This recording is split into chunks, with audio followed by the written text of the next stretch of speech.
ओम नमो भगवते वासुदेवाय। ओम अज्ञानतिमिरान्धस्य ज्ञानाञ्जनशलाकया चक्षुरुन्मिलितं येन तस्मै श्रीगुरवे नमः। श्रीचैतन्यमनोभीष्टं स्थापितं येन भूतले स्वयं रूप कदा मह्यं ददाति स्वपदान्तिकम्। वन्देऽहं श्रीगुरोः श्रीयुतापदकमलं श्रीगुरून् वैष्णवांश श्रीरूपं साग्रजातं सहगणरघुनाथान्वितं तं सजीवं साद्वैतं सावधूतं त्रिजनसहितं कृष्णचैतन्यदेवं श्रीराधाकृष्णपादान् सहगणललिता श्रीविशाखान्वितां च। नमो विष्णुपदाय कृष्णप्रेष्ठाय भूतले श्रीमते भक्तिवेदांत स्वामिनिति नामिने। नमस्ते सारस्वतीदेवे गौरवाणी प्रचारिणे निर्विशेष शून्यवादी पाश्चात्यदेशतारिणे। वाञ्छकल्पतरुभ्यश्च कृपासिन्धुभ्य एव च पतितानां पावनेभ्यो वैष्णवेभ्यो नमो नमः। जय श्री कृष्ण चैतन्य प्रभु नित्यानंद श्री अद्वैत गदाधर श्रीवासादि गौरभक्तवृंद। हरे कृष्णा कृष्ण कृष्ण हरे हरे, हरे राम राम राम हरे। गुरवे गौरचंद्राय राधिकाय तदालय कृष्णाय कृष्णभक्ताय तद्भक्ताय नमो नमः। हरे कृष्णा।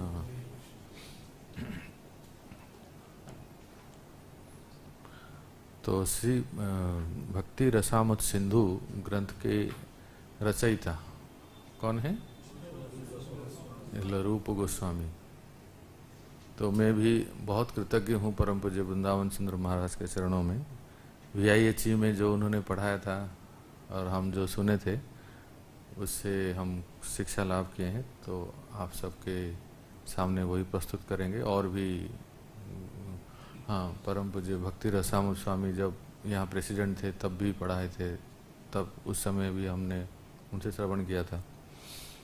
तो ऐसे अनेक भक्तों से और कुछ प्रभुपाद डिसाइपल उर्मिला माता जी इत्यादि सबसे सुने थे, तो इसको आधार करके हम श्रवण करेंगे।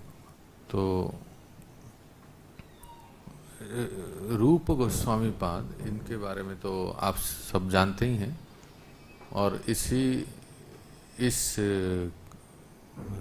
ग्रंथ के चर्चा में हम प्रयास करेंगे कि एक बार उसी स्थान पे जाएं जहां ये ग्रंथ रचना किया गया था, जिसको कहते हैं टेर कदम।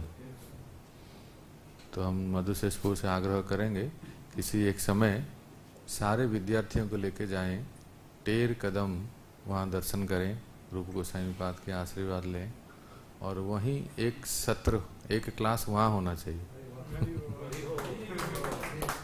ताकि वो एक एम्बियंस, वो आनंद आचार्य जहाँ है और जिस वृक्ष के नीचे कुटिया में लिखे हैं, तो बहुत ही अच्छा है। VIHE से सब प्राय जाते ही हैं। और रूप गोस्वामी के उत्सव आ रहा है तो VIHE का फेस्टिवल होता है वहाँ कई दिनों तक, तो वो करें। और दूसरा है, कभी समय मिले तो ग्रुप में 2-4 भक्त ऐसे ग्रुप में रूप गोस्वामी पाद के समाधि को भी दर्शन करना चाहिए। वो कहाँ है?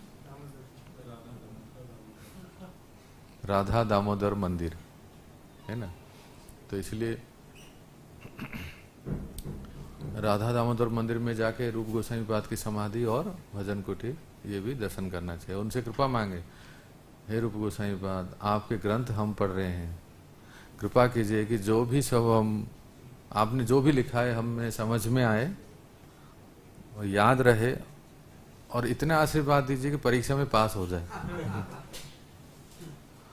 कि आप सब सौभाग्यवान हो कि जिस धाम में इस ग्रंथ को लिखा गया था और जिन्होंने लिखा है वो व्यक्ति यही है।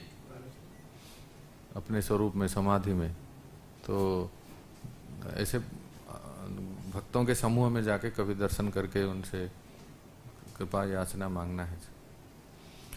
तो रूप शब्द का अर्थ सुनिए क्या है। रूप,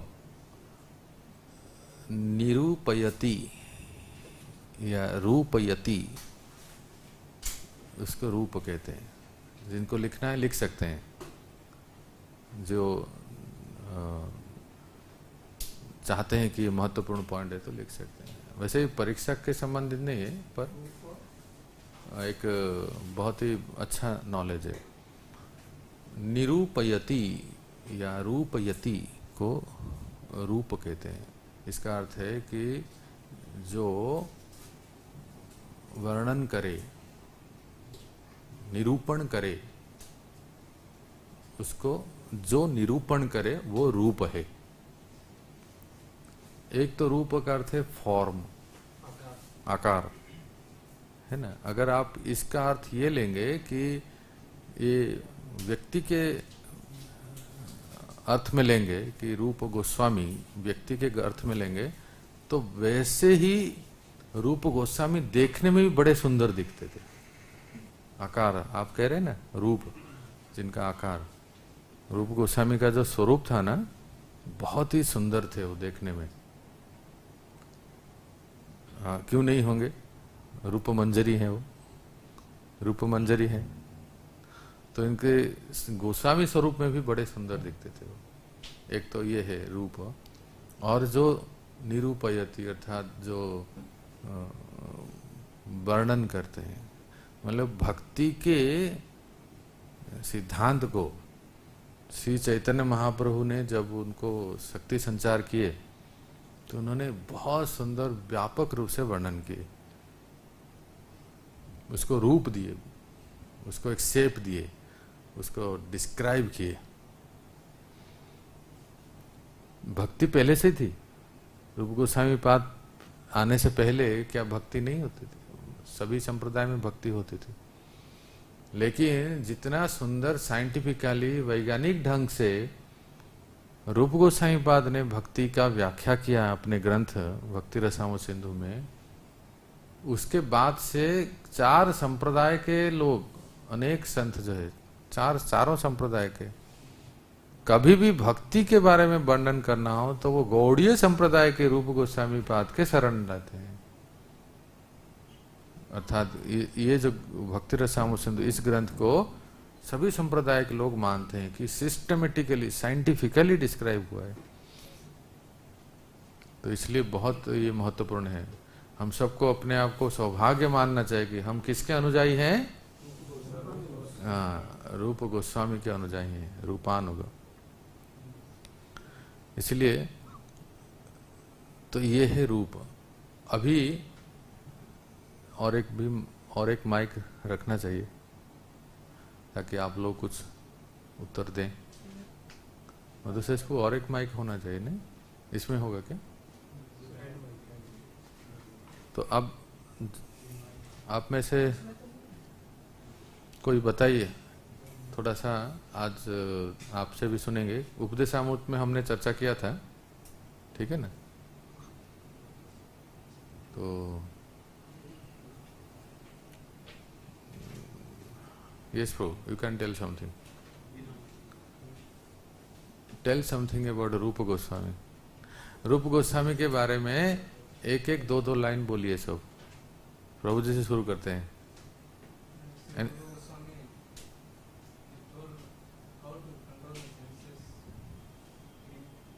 No, you can tell about his life history.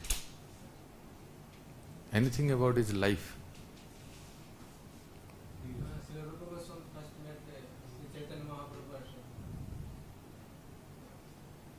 Ram के लिए, वेरी नाइस। रूप गोस्वामी पाद महाप्रभु को सबसे सर्वप्रथम कहाँ मिले थे? राम के लिए में। और बताइए।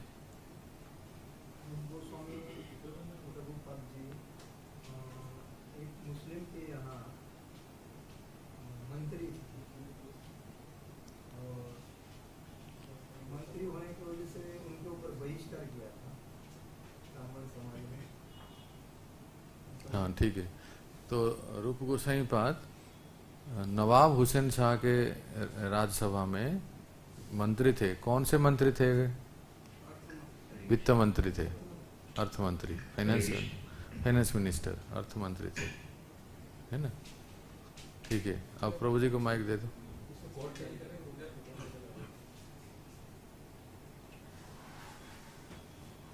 अखिलेश वो बोले रूप गोसाई पाद के बारे में।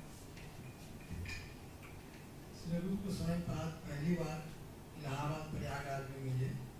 10वें घाट पे 10 महाप्रभु 10 वास्तव में वो रामकेली में मिले थे, दूसरी बार मिले प्रयागराज में, और वहां फिर उन्होंने 10 दिन तक महाप्रभु श्री चैतन्य ने उनको शिक्षा दी। और बोलिए रूप गोसाई पाद के बारे में आगे दे दीजिए, जो भी आपको आता है रूप गोसाई पाद के बारे में, कुछ भी थोड़ा बहुत जो भी बोलिए। अमर उनके परिवार के बारे में बोलिए, जो भी याद आता है।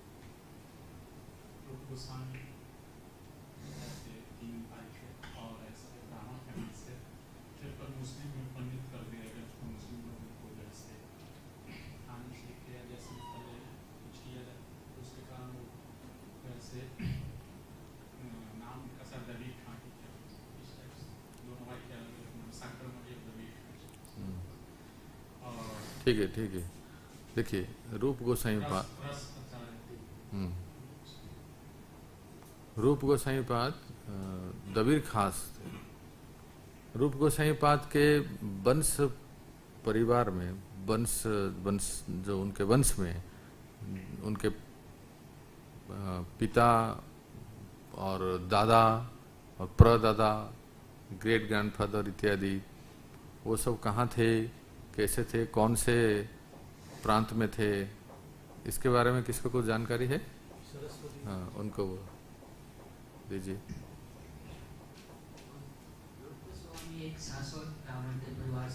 सारस्वत, सारस्वत बोलिए। शाश्वत नहीं, सारस्वत। सार सुनिए, बोलिए पहले सरस्वती। हाँ, सरस्वती से सारस्वत। हाँ अब बोलिए।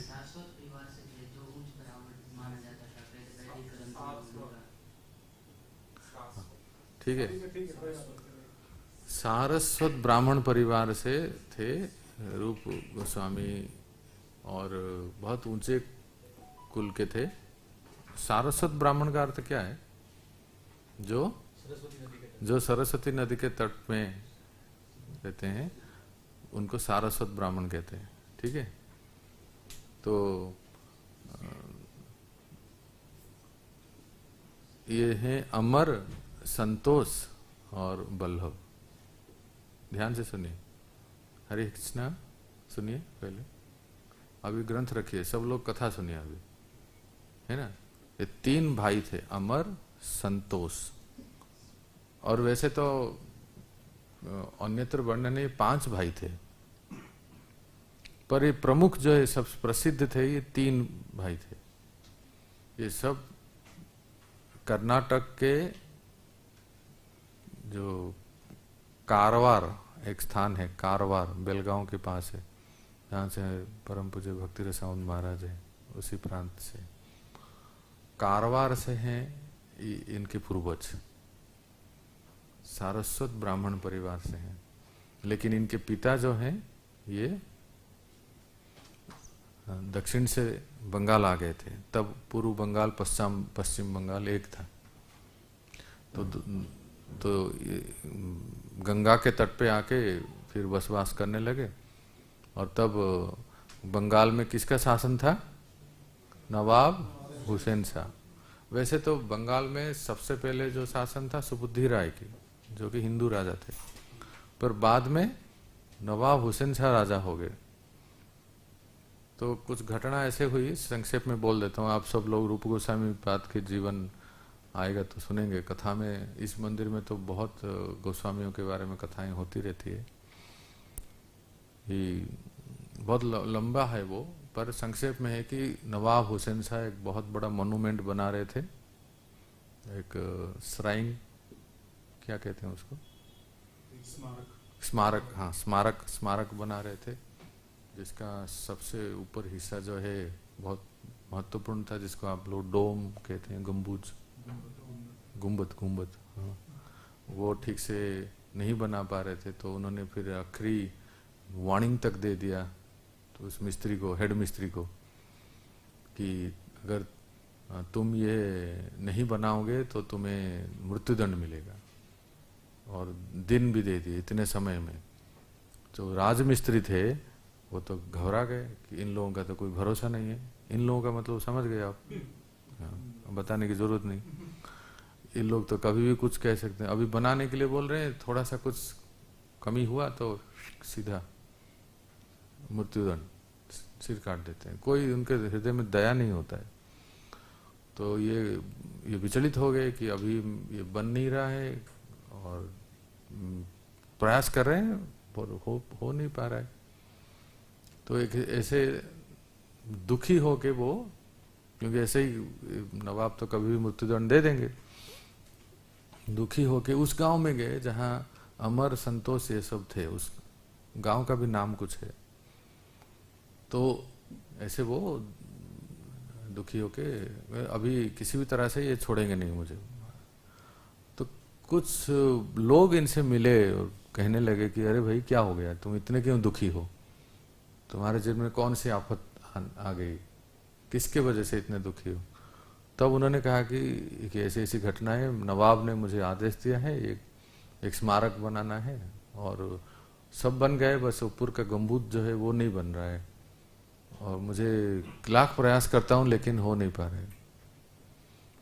तो उनमें से कोई कहा कि अरे जानते हैं यहाँ इतने होनहार नौजवान हैं जो सभी गुणों में, सभी विद्या में कुशल हैं, दक्ष हैं, उनसे पूछो, वो बताएंगे रास्ता आपको, उपाय बताएंगे। तो ये घूमते घामते उनके घर गए जहां अमर और संतोष थे। तो उन्होंने उनको दुख भरी बात बताई कि अब तो मैं और जीवित नहीं रहूंगा, कुछ दिन के बाद नवाब मुझे सूली पे चढ़ा देंगे, मृत्युदंड। पूछा उन्होंने क्या हुआ, अमर और संतोष पूछे क्या हुआ घटना, पूरा इन्होंने बताया।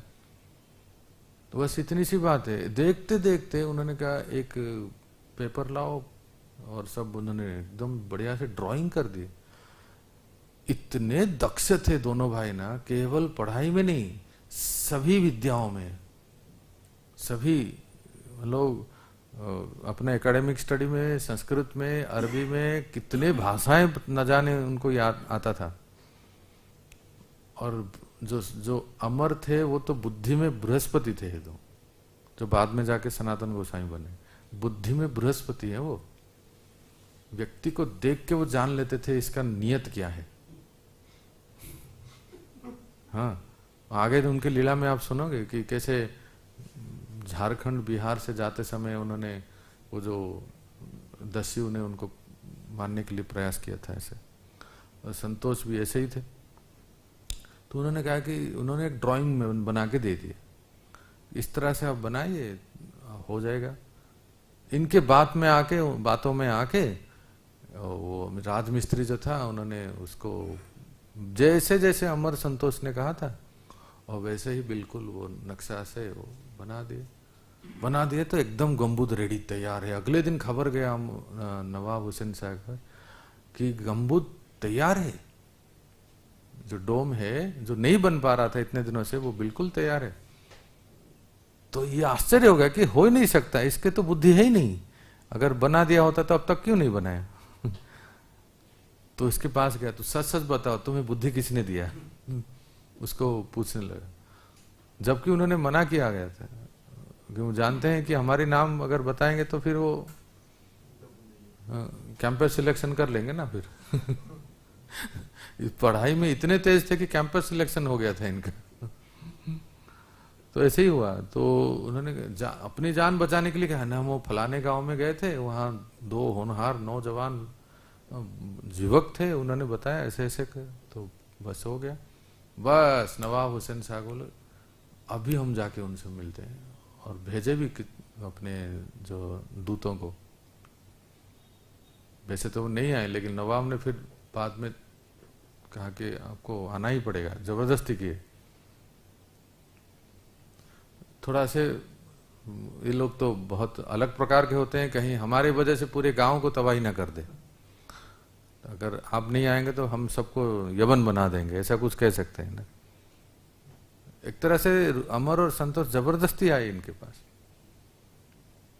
और फिर उन्होंने फोर्सफुली बुला के उन्होंने कहा कि आप में इतना गुण है तो आप अपने दरबार में क्यों नहीं रहते? हम आपको जो भी चाहिए वो दे देंगे।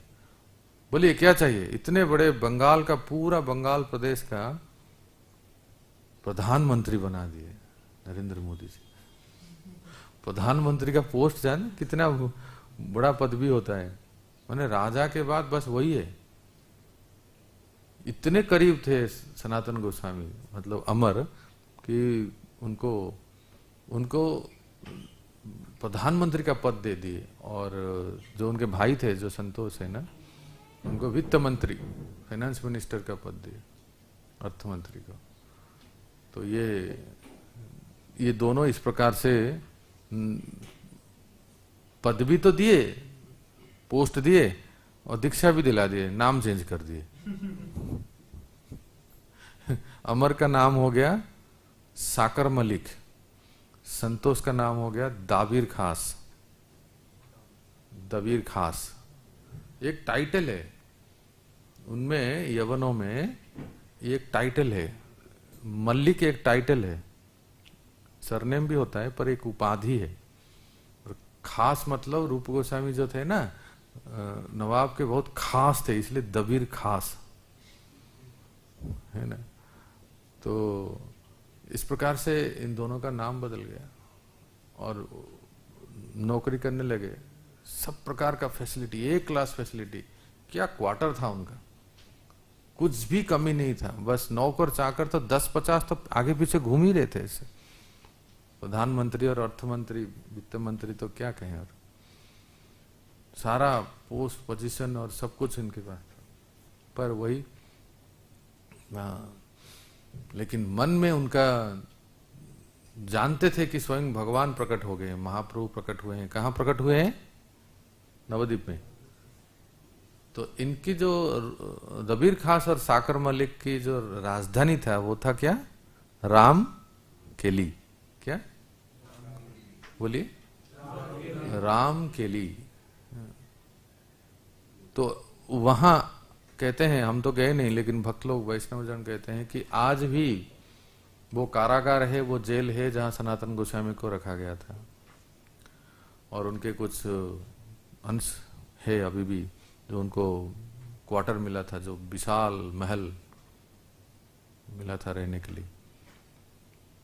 और ये जो काउंसलिंग सिस्टम है उस समय से है ना। कहते हैं हमारे, आपके काउंसलर कौन है प्रभु जी? काउंसलर के अंदर कोई भी रहते हैं, थोड़ा उनसे मार्गदर्शन में रहते हैं। तो अमर और संतोष जो है, दबीर खास, साकर मलिक के काउंसलर कौन थे? श्री चैतन्य महाप्रभु। उनसे वो नौकरी, जॉब करते समय, हमारे विद्यार्थी लोग जॉब करते हैं ना, फिर ज्वाइन होते हैं, तो जॉब करते समय वो अपने काउंसलर के टच में थे। महाप्रभु से वार्तालाप होता था, पत्राचार, क्या कहते हैं?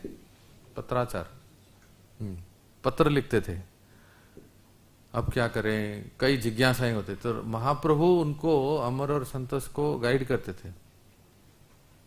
तो ये जो प्रीचिंग करना, काउंसलिंग करना, किसी के जीवन में उनको सहायता करना, ये सदियों से है, और हम बिल्कुल सही परंपरा में। महाप्रभु ने कितना उनको समय दिए, समय मतलब पत्राचार द्वारा धीरे धीरे धीरे धीरे वो फिर हर एक प्रश्न का उत्तर देते थे। जैसे आजकल आप लोग अपने आपके काउंसलिंग को गाइड करते हो, कैसे करते हैं? व्हाट्सएप सोशल मीडिया से, हाँ प्रभु जी आपको अभी ऐसा करना है, माला हो गई? अपना नहीं हुआ होगा वो बाद में देखेंगे, तो माला हो गई पहले पूछ लेंगे। मैं देखता हूँ कई लोग, तुम्हारा हो गया क्या देखो ना, पहले काउंसलिंग को पूछ लेते हैं, हाँ प्रभु जी माता जी माला हो गई। प्रचार में खूब आगे हैं, हम अभी तक अपने में। तो कहने का अर्थ है कि ये महाप्रभु बराबर उनको काउंसलिंग करते थे। और फिर एक दिन ऐसा समय आया कि महाप्रभु वृंदावन जाने के बहाने आ गए राम के लिए।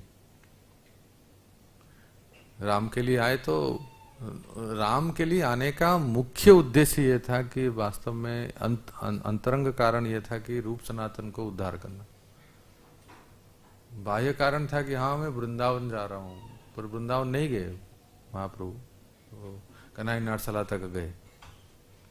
तो राम के लिए में फिर अमर और संतोष या दबीर खास साकर मलिक आते हैं, फिर मिलते हैं। फिर नवाब हुसैन शाह ने जो नाम दिया था, महाप्रभु ने नाम बदल दिया, दीक्षा दे दिए महाप्रभु। तो ये दोनों भाई महाप्रभु के डायरेक्ट डिसाइपल हैं, तो रूप गोस्वामी और सनातन गोस्वामी, है ना। अब मैं ही बोल रहा हूँ, आप लोग कुछ बोल ही नहीं रहे। और कुछ बोलिए रूप गोस्वामी के बारे में। अमर अमर रूप गोस्वामी, अमर हुए अमर सनातन गोस्वामी, संतोष रूप गोस्वामी। अमर का नाम हुआ साकर मलिक, संतोष का नाम हुआ दबीर खास, और फिर रूप और सनातन।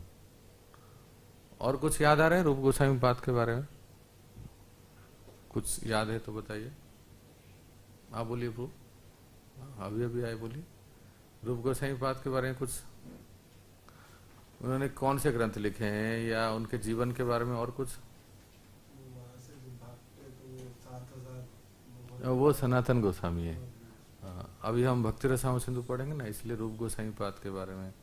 रूप गोस्वामी पाद के रिटायरमेंट के बारे में बोलेंगे, अरुण चरण पू बोलेंगे, कैसे वो रिटायरमेंट हुए, फिर उन्होंने अपने धन को कैसे थोड़ा, हाँ जानते हैं, बोलिए ना, थोड़ा थोड़ा तो बोलिए, बाकी हम मिला देंगे। बोलिए बोलिए, हाँ इनको पीछे दीजिए, सबको थोड़ा थोड़ा बोलना चाहिए रूप गोस्वामी पाद के बारे में। रिटायरमेंट में रूप गोस्वामी ने 50% भक्तों की सेवा की। इस्कॉन में दे दिए, कहाँ दिए? विस्मा डिपार्टमेंट कहाँ? Football live. अच्छा, पेट्रोन केयर लाइफ मेंबर। और 25% अपने पर्सनल एक्सपेंसेस को रखी और 25% रिश्तेदारों को दीजिए।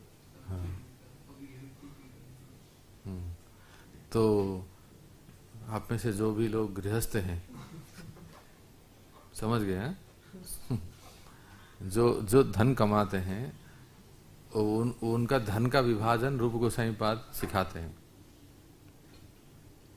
रूप गोस्वामी पाद तो जब उन्होंने महाप्रभु के आंदोलन में आए तो उनको जितना भी मिला नवाब हुसैन शाह ने खूब दिया, मतलब इतना भर भर के दिया, नौका भर के दिए। आजकल तो एक सोने की सिक्के दिखने को भी नहीं मिलता है, है ना। गोल्ड बिस्किट, दीनबंधु, श्रीमान दीनबंधु पो कहते हैं आप लोग ब्रिटानिया बिस्किट देख सकते हैं, और गोल्ड बिस्किट कहाँ दिखते हैं। तो सोने के सिक्के की बोट भर के, मतलब हमारे आज के भाषा में कहते हैं ट्रक भर के दिए, इतना सोने की सिक्के। उसका 50% उन्होंने भगवान और भक्तों की सेवा में दे दी। हम लोग तो अपने मंदिर में कहते हैं अरे कम से कम 10% तो दे दो, अपने इनकम का 10% मंदिर में देना चाहिए, कम से कम कह रहे हैं।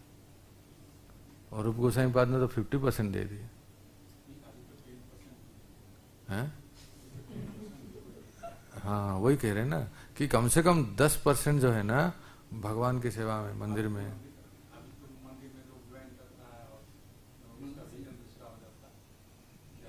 हाँ नहीं, जो लोग गृहस्थ हैं उनके लिए कहा गया है कि वो कुछ जरूर दान करें, कम से कम 10% भगवान की, भक्तों की सेवा, गुरु महाराज की सेवा, वैष्णव सेवा, साधु सेवा, गौ सेवा, संत सेवा, पुरुषोत्तम मास सेवा, कार्तिक मास सेवा, अन्नदान इत्यादि करें। तो इस तरह से उन्होंने 25% इमरजेंसी के लिए रखे और 25% परिवार के लिए भी दिए अपने जो भी उनके। एक संदेह मन में आता है कि मैंने कई भक्तों को भी पूछा, तो कई लोग दोनों बातें कहते हैं। तो परिवार जो यहाँ बताया गया, रूप गोसाई पाद ने अपने धन को परिवार को दिए, क्या रूप गोसाई पाद विवाह किए थे? परिवार मतलब क्या, मतलब उनका अपना परिवार था या माता पिता वाला परिवार है ना? तो कंफर्म हो गया क्या?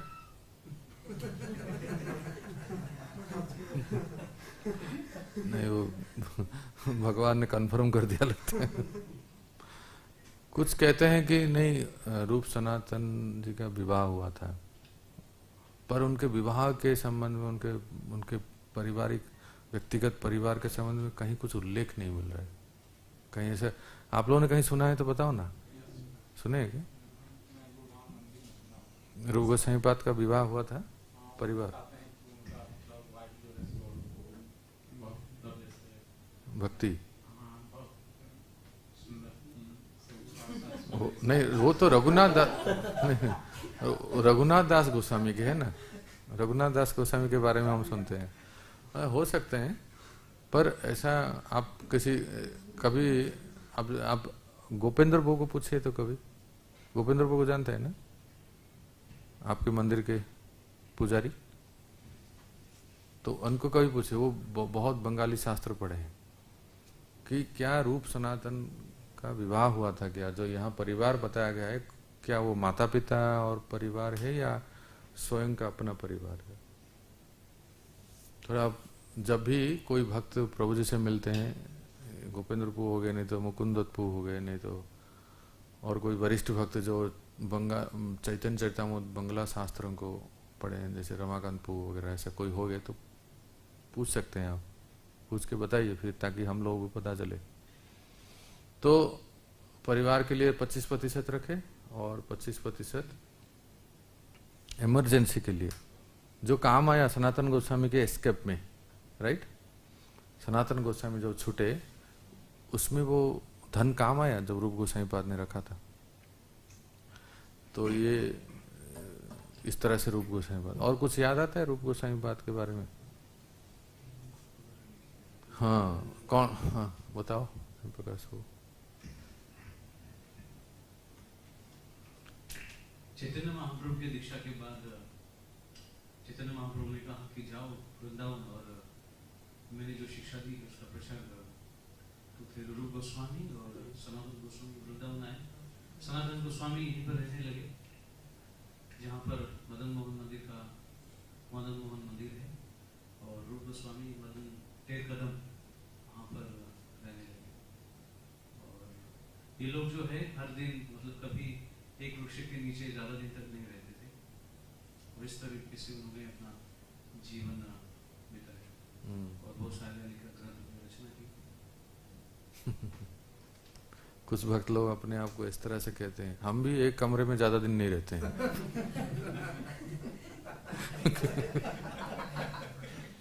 जैसे मानो कि वो रूप गोस्वामी के पक्के अनुयायी है।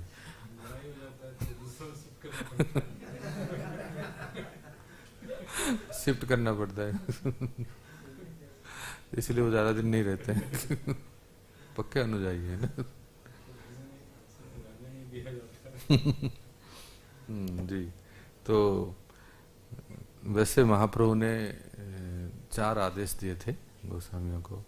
सबसे पहले तो कहते कि लुप्त तीर्थ को उद्धार करना।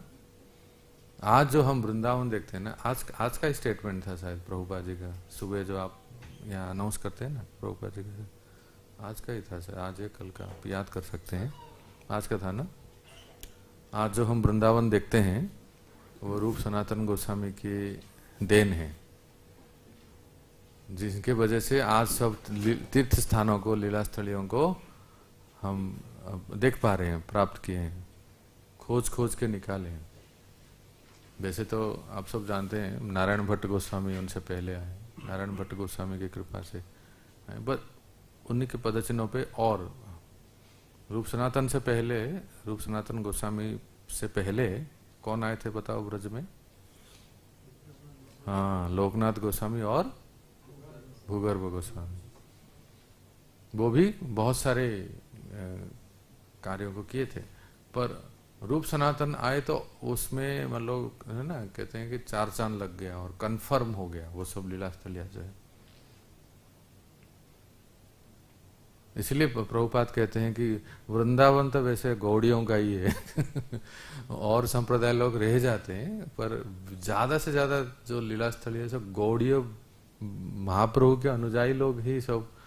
सप्त देवालय देखिए, है ना, महाप्रभु के अनुयायी गौड़ीय भक्तों ने ही इसको प्रकट करा है। दामोदर मंदिर में मीटिंग है। हाँ, तो इस तरह से रूप गोसाई पाद। और कुछ बोलिए रूप गोसाई पाद के विग्रह के बारे में कुछ बोलिए ना, कौन बोलेंगे?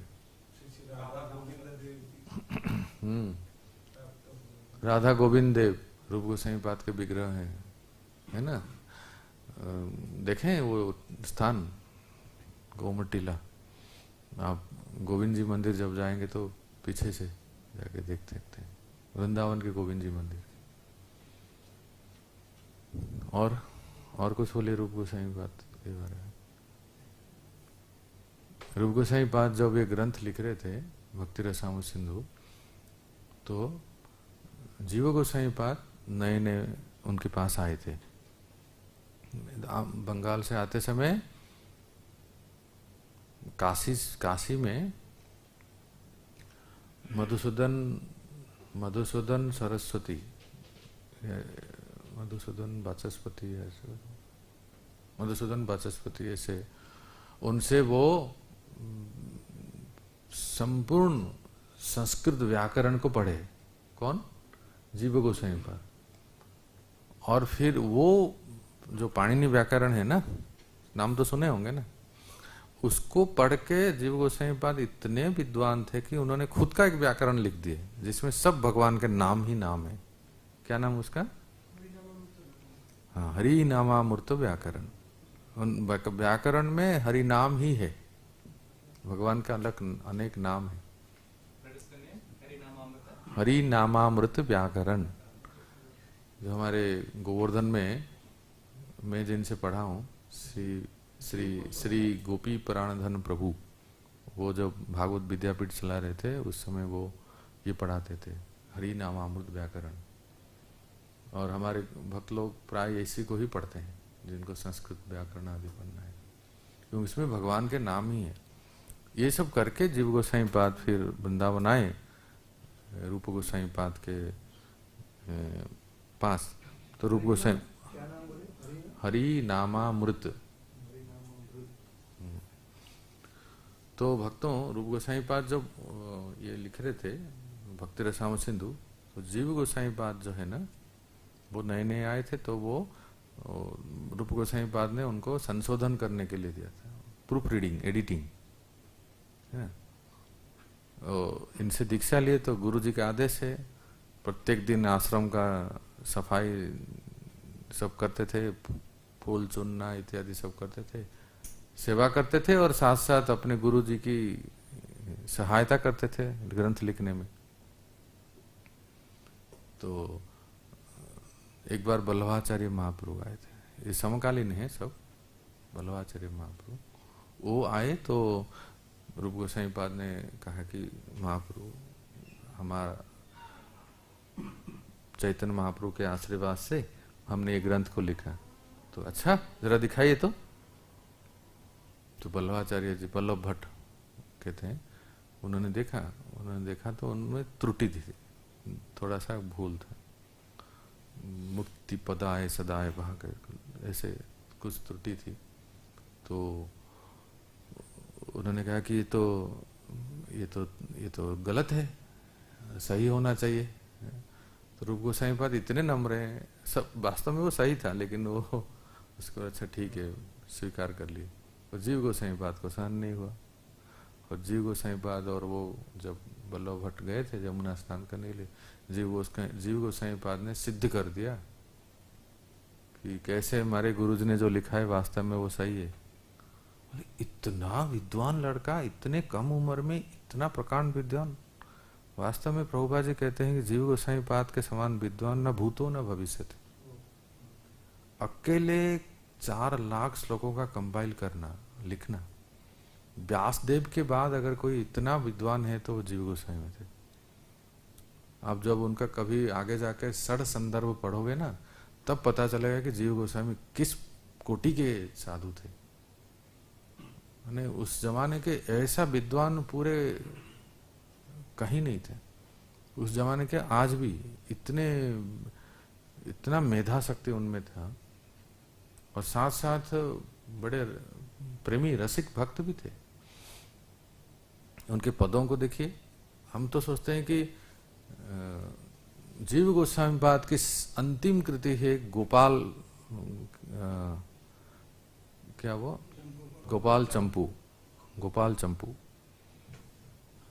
चंपू पढ़ने से भगवान की लीलाओं को इतना सुंदर वर्णन किए हैं, तो आपको कितने विद्वान थे। और साथ साथ वो बड़े प्रेमी, राधा कृष्ण के रसिक प्रेमी भक्त थे। श्री राधा दामोदर, उन्होंने ही तो लिखा है, कृष्ण प्रेममयी राधा, राधा प्रेममयो हरि, जीवने निधने नित्यम, राधा कृष्ण गति मम। कृष्ण प्रेममयी राधा, राधा प्रेममय हरि। अरे मन लग जाता है, एकदम समाधि आ जाती है अगर ऐसा सुंदर गीत, अगर भजन हम लोग जब गाते हैं तो। ये है जीव गोसाई पाद। तो ये उनको सुधारे, तो रूप गोसाई पाद को सहन नहीं हुआ तो जीव गोसाई पाद को उन्होंने त्याग दिया। वृंदावन में रहने के लिए अधिकार नहीं है। इतना घमंड, इतना घमंड, क्या समझते हो अपने आप को? वल्लभ भट्ट कौन? महाप्रभु के मित्र, चैतन्य महाप्रभु के समस्कंद वल्लभाचार्य महाप्रभु। तुमने उनको सुधार दिए? तुम वृंदावन में रहने के लिए योग्य नहीं हो क्या? हम लोग योग्य हैं फिर? हैं? जीव गोसाई पाद को वृंदावन में रहने के योग्य नहीं है, हम लोग योग्य हैं?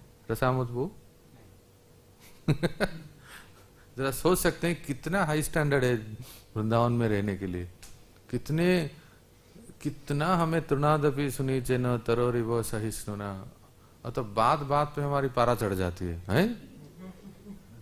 और हम लोग रह रहे हैं वृंदावन में। देखो, मतलब ऐसे जैसे मान लो कीड़े को कहां से उठा के डाल दिया सिंहासन पे, इस तरह से है। जो जीव गोसाई पाद को त्याग दिए, जीव गोसाई पाद फिर 2 बार त्याग दिए एक्चुअली, रूप गोसाई पाद, जीव गोसाई को।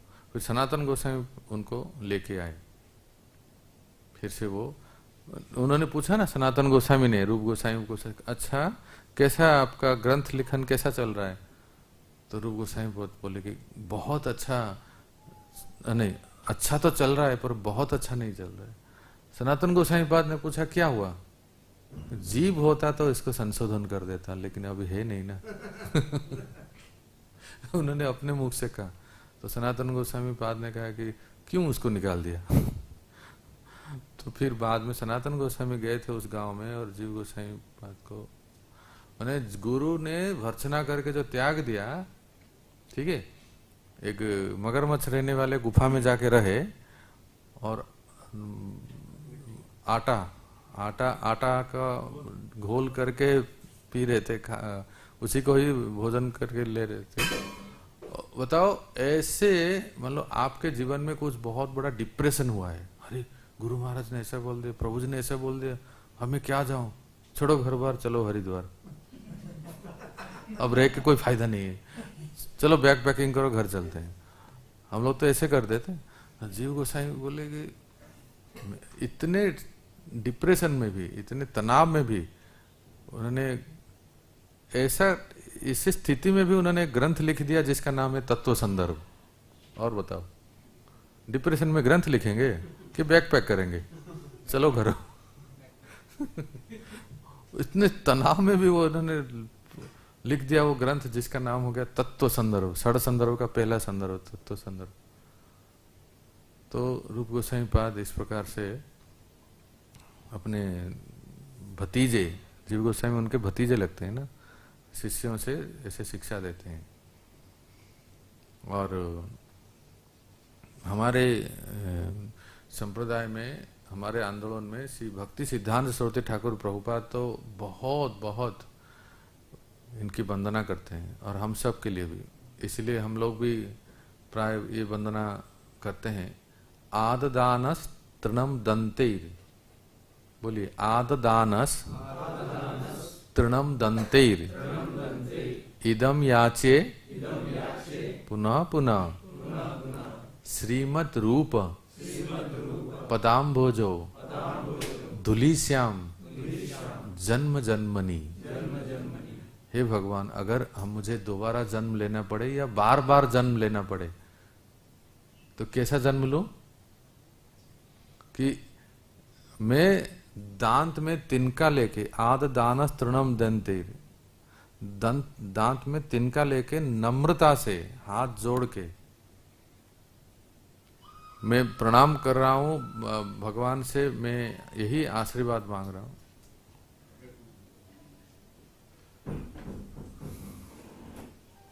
मैं भगवान से यही आशीर्वाद मांग रहा हूं कि अगर मुझे जन्म लेना पड़े, बार बार जन्म लेना पड़े, तो मैं बस रूप गोस्वामी पाद के चरण का धूल बनना चाहता हूं। हरि बोल। कितने लोग बनना चाहते हैं? सही में? प्रेसिडेंट नहीं बनेंगे?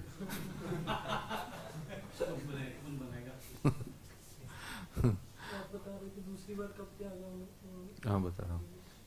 तो ये देखो कितने सुंदर प्रार्थना है कि रूप गोस्वामी अर्थात तो उनके मंजरी स्वरूप क्या है? रूप मंजरी के चरणों के दासी बनूं। कितना सौभाग्य है, ये हमारा प्रार्थना है। दूसरी बार प्रभु एक आए थे और एक पंडित आए थे, रूप कबीराज उनका नाम था। उन्होंने भी ऐसे ही कहा था कि शास्त्रार्थ करने हम आए हैं। वो अलग थे महाप्रभु की लीला में। ये जो आए थे रूप कबीराज, इनका नाम था, ये शास्त्रार्थ करके सबको परास्त करके वृंदावन आए। तो इसने कहा कि अरे क्या अपने आप को इतना मानते हो, वृंदावन जाओ, वहाँ रूप गोसाई पाद हैं, रसिक भक्त हैं, बड़े विद्वान नम्र रसिक भक्त हैं। अगर तुमने उनको परास्त कर दिया तो हम जान लेंगे कि वास्तव में तुम बड़े वीर हो, विद्वान हो। तो ये आए और रूप गोसाई पाद कहाँ रहते हैं ऐसे सब ढूंढने लगे, रूप गोसाई पाद कहाँ रहते हैं।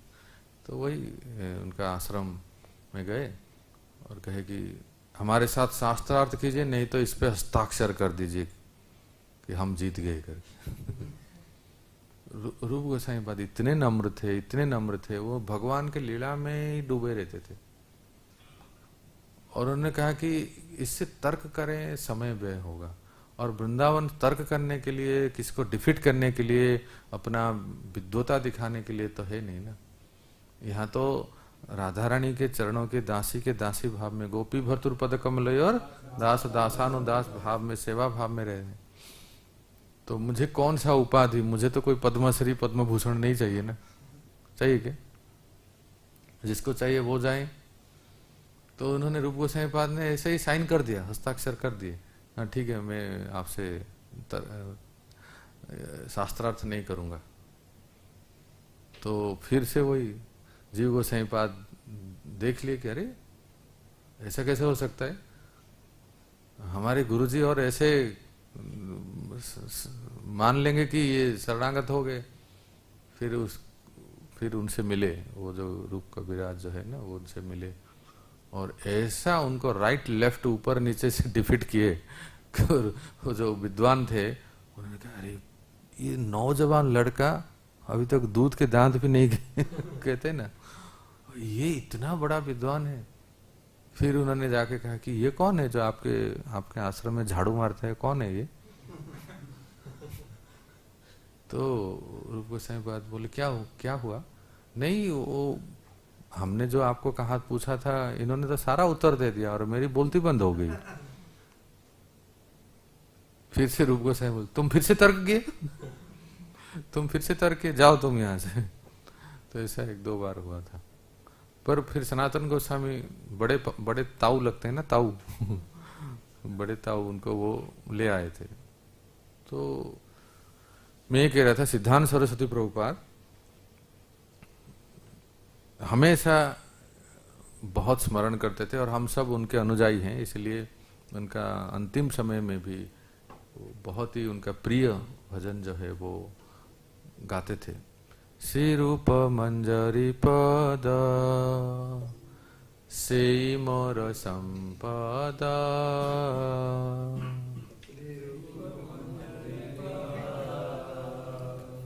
से मोर संपदा, से मोर भजन पूजना,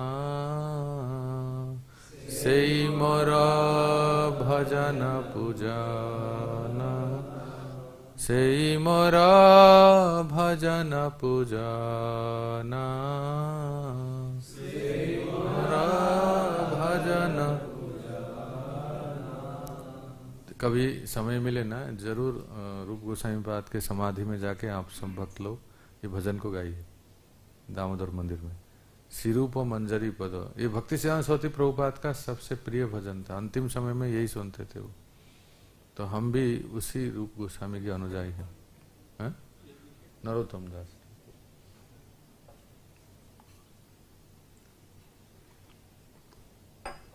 हर पद के, हर भजन के अंतिम पद में हा रूप करो दया, देहो मोरे पद छाया, नरोत्तम लैल शरण।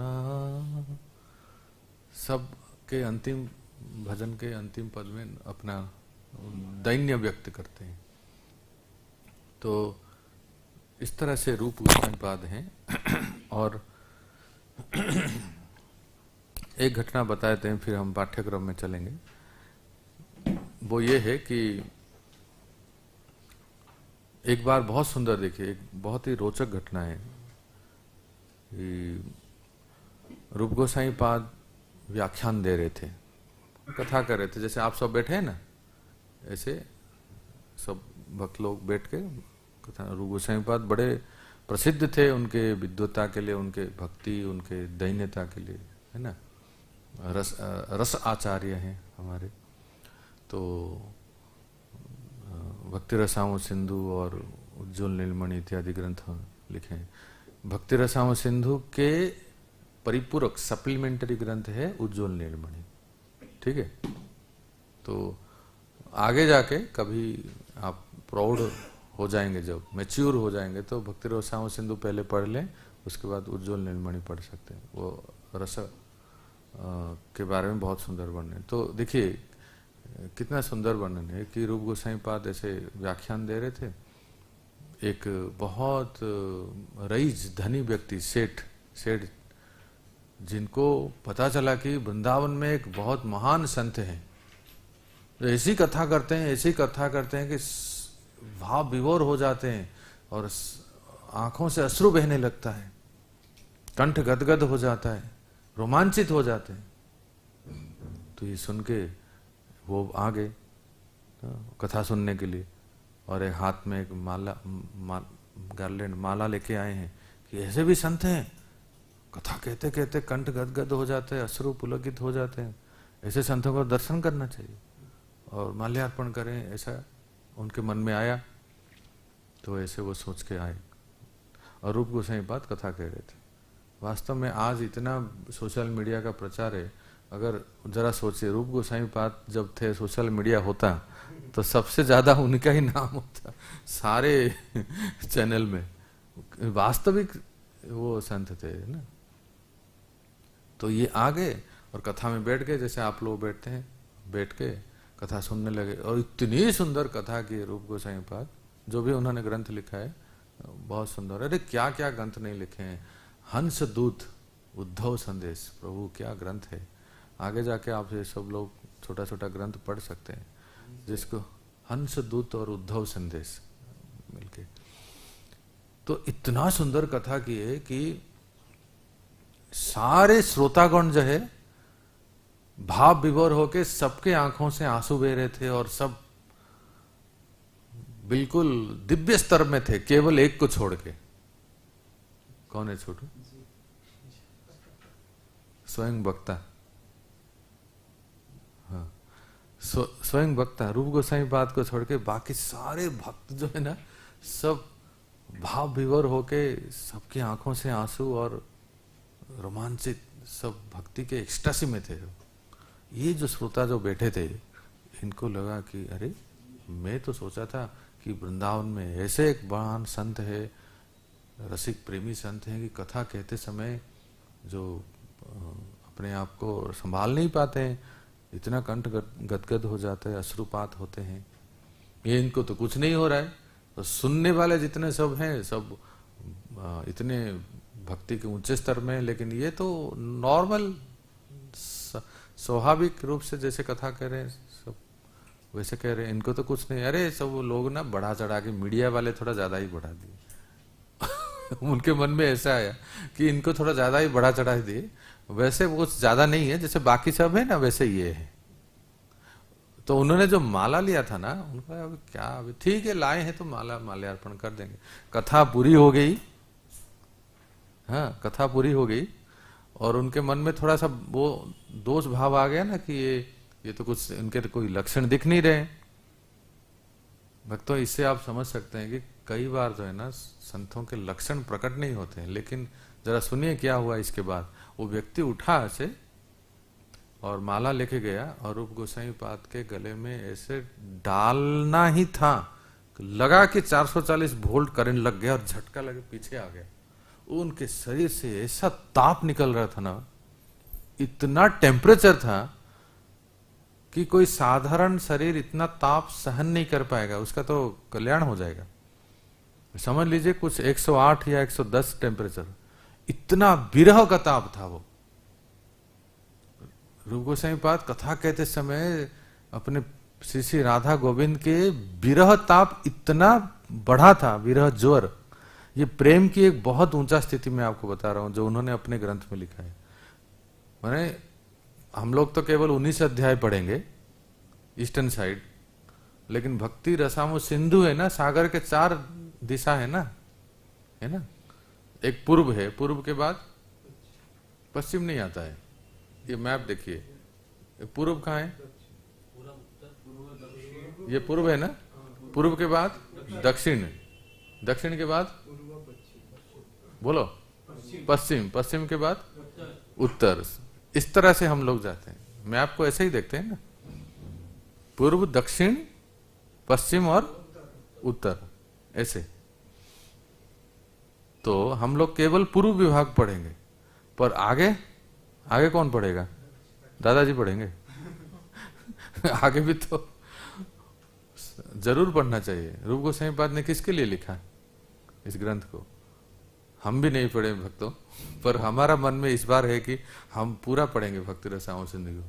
हाँ ठीक है, भक्ति शास्त्र के लिए इतना बताया गया है कि आगे के जो है थोड़े ऊंचे भावों का है, पर जानने की आवश्यकता है। कब जानेंगे फिर? इसलिए हमारा मन में भी संकल्प है और हम आपको कह रहे हैं कि इस बार कार्तिक मास के रिजोल्यूशन में हमारा संकल्प है कि संपूर्ण भक्ति रसामो सिंधु पढ़ेंगे। तो आप लोग भी ऐसा मन बनाइए कि कम से कम पता चले रूप गोसाई पाद ने आगे क्या लिखा है। हम तो सिर्फ एक ही भाग इसका पढ़ रहे हैं जिसको कहते हैं पूर्व विभाग, 19 अध्याय तक की। उसके बाद स्नेह मान प्रणय, प्रेम की सर्वोच्च स्थिति ऐसी होती है कि शरीर में टेम्परेचर बढ़ जाता है, ताप बढ़ जाता है, विरह ज्वर कहते हैं। ये साधारण जो टाइफाइड बुखार नहीं कह रहे हैं, ये ज्वर नहीं है, विरह ज्वर। महाप्रभु के ऐसे होते थे और शरीर में ताप बढ़ जाता। ये व्यक्ति जो माला लेके गया और उनके मन में जो दोष था ना वो दूर हो गया। अरे हम तो सोच रहे थे कि सारे श्रोताएं इतने भाव विभोर हो रही है, वक्ता में तो कुछ लक्षण दिख नहीं रहे, अष्टसात्विक भाव। इनका तो सबसे ऊंचा स्तर है, इतना ऊंचा स्तर है कि आंसू गिरने से पहले ही सूख जाते हैं। बताओ, शरीर में ताप इतना है कि प्रिया प्रियतम के विरह में आंसू टपकने से पहले ही सूख जाते हैं। और उन्होंने दंडवत प्रणाम किया और फिर उन्होंने कहा हमें क्षमा कर दीजिए, आपके बारे में हमारे मन में कुछ दोष त्रुटि हो गई थी।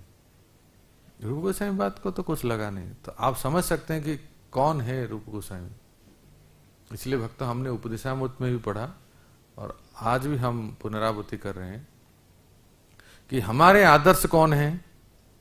सचिन कौन है? हमारे आदर्श कौन है? हमारे रोल मॉडल है रूप गोस्वामी। और ऐसे ही हम लोग भक्ति भजन साधन करते करते जब हम थोड़े ऊंचे स्तर पे चले जाएंगे तो हम रूप मंजरी को फॉलो करेंगे। दोनों है, हम पढ़ेंगे, वो भाव भक्ति के प्रसंग में आएगा कि साधक शरीर में हमें किनको फॉलो करना है और सिद्ध शरीर में किनको फॉलो करना है? रूप मंजरी को। ठीक है, अभी ग्रंथ निकालिए।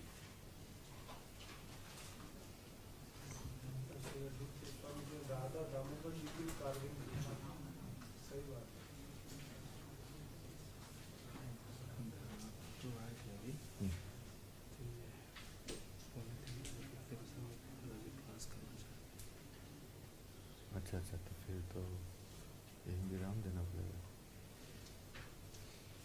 ठीक है, आज 5 मिनट में क्लोज कर देते हैं। आ जाएंगे तो हरे कृष्णा। तो एक सूचना है कि परम पूज्य भक्ति रसावंत महाराज भक्ति रसावंत सिंधु हम पढ़ रहे हैं और महाराज आएंगे तो कुछ वो क्लास लेना चाहते हैं यहाँ, तो हम थोड़े से पहले ही वाइंड अप कर लेंगे। ठीक है आज के लिए। तो हाँ, थोड़ा स्लाइड्स देख लेते हैं। टीवी बंद हो गया?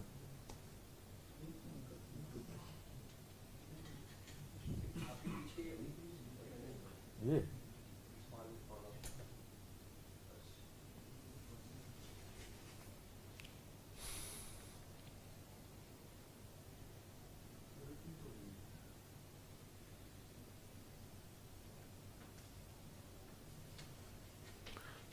तो भक्तों, जब हम भक्ति रसावंत सिंधु पढ़ेंगे रूप गोस्वामी पाद का, तो फिर ये ग्रंथ हम लेके क्यों बैठे हैं? इसका तो नाम नेक्टर ऑफ डिवोशन है। क्या लिखा है? पर उसमें तो कुछ श्लोक तो है ही नहीं, तो इसको कैसे समझेंगे बताओ?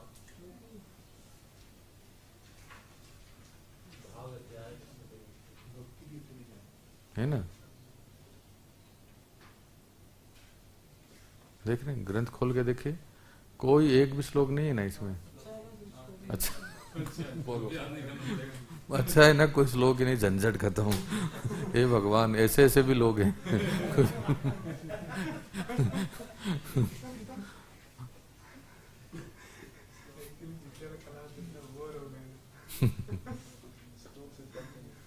ये कहाँ गया ये? हाँ, मैं इधर से खोल रहा हूँ पर डिस्प्ले नहीं हो रहा है। इसमें जाऊंगे।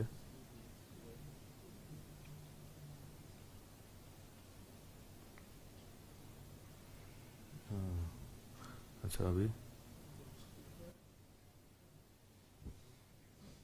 दिखा? ठीक है, तो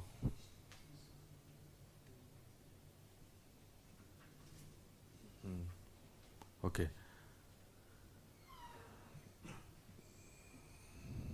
तो थोड़ा सा क्विकली कि भक्ति रसावंत सिंधु गौड़ीय वैष्णव संप्रदाय के लिए इतना महत्वपूर्ण क्यों है? It is because it gives precise definitions of very important items in our संप्रदाय। भक्ति क्या है, प्रेम क्या है, रस क्या है, इस सब को स्पष्ट रूप से इस ग्रंथ में वर्णन किया गया है। इसीलिए भक्ति रसावंत सिंधु प्रभुपाद जी कहते हैं इस्कॉन के भक्तों के लिए बहुत ही उपादेय है। It is law book. ये इतना महत्वपूर्ण है। आगे हम पढ़ेंगे कि कैसे भक्ति रसावंत सिंधु जो है इस्कॉन के भक्तों के लिए, ये पब्लिक के लिए नहीं है, पब्लिक के लिए क्या है? भगवत गीता, कृष्णा बुक, ये सब बांट सकते हैं, पर ये पब्लिक इसको नहीं समझेंगे। इसको कौन समझेंगे? इस्कॉन के भक्त जो भक्ति करते हैं वही समझेंगे। तो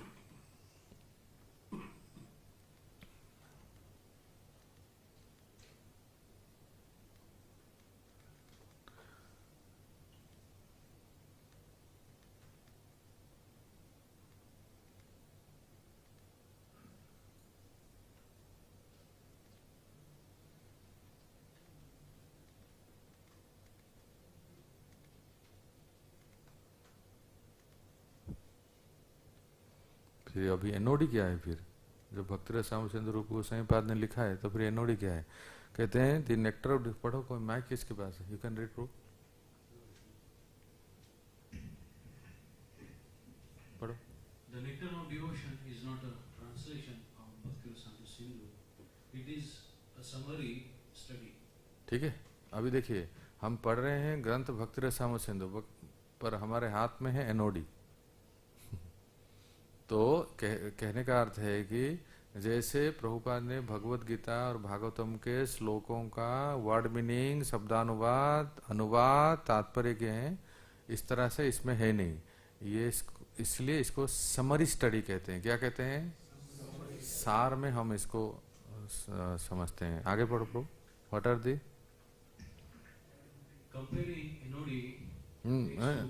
क्वेश्चन तो पढ़ो।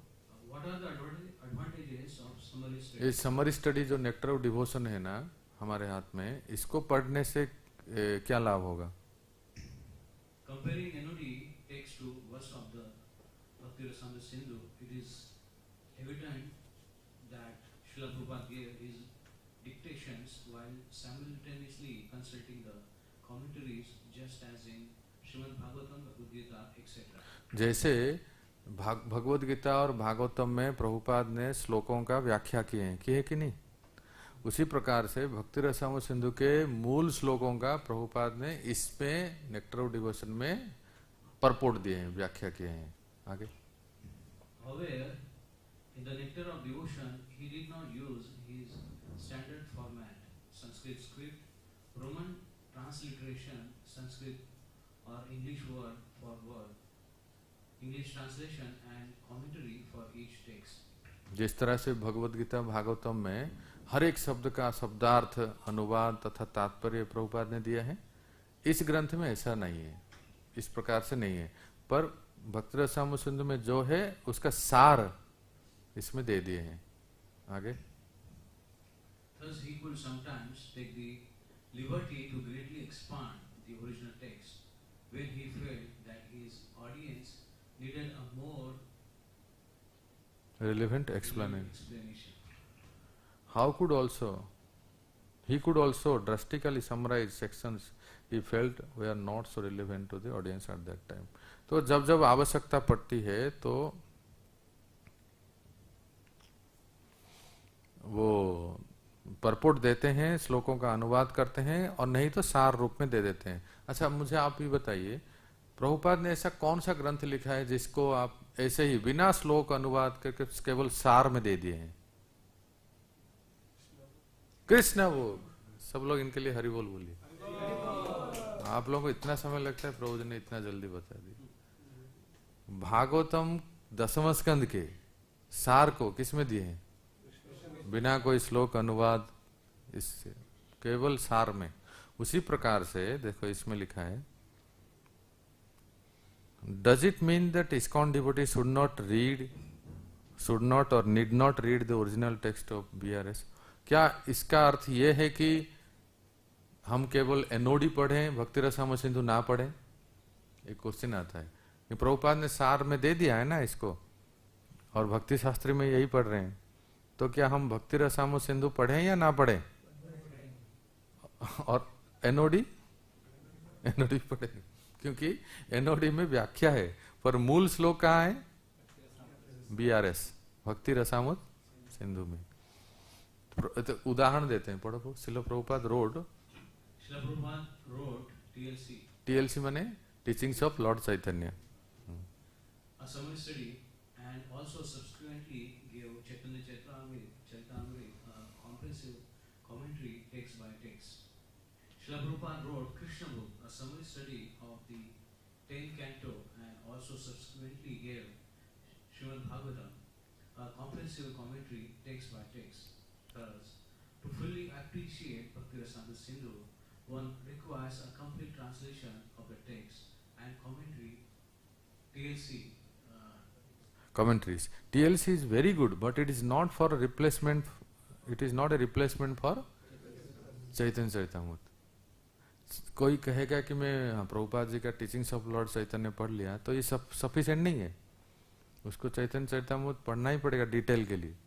उसी प्रकार से जब हम कृष्णा बुक पढ़ते हैं तो इसका अर्थ ही नहीं कि हम भागवत के 10वां स्कंद नहीं पढ़ते हैं. वो पढ़ते हैं कि नहीं पढ़ते? वो भी पढ़ते. अभी मंदिर में क्लास चल रहा है, 10वां स्कंद ही तो चल रहा है, इंग्लिश भागवतम. तो उसी प्रकार से एनओडी पढ़े, पर साथ साथ क्या पढ़े? भक्ति रसामृत सिंधु भी पढ़े. अर्थात भक्ति रसामृत सिंधु के श्लोकों से एनओडी जो है वो पढ़े. तो इसीलिए ये बहुत आवश्यक है, क्योंकि मूल श्लोक से पढ़ेंगे तो. मुझे से सो अभी पूछ लो. पूछना है क्या? खड़े हैं? अच्छा ठीक है, तो फिर विराम देते हैं. हरे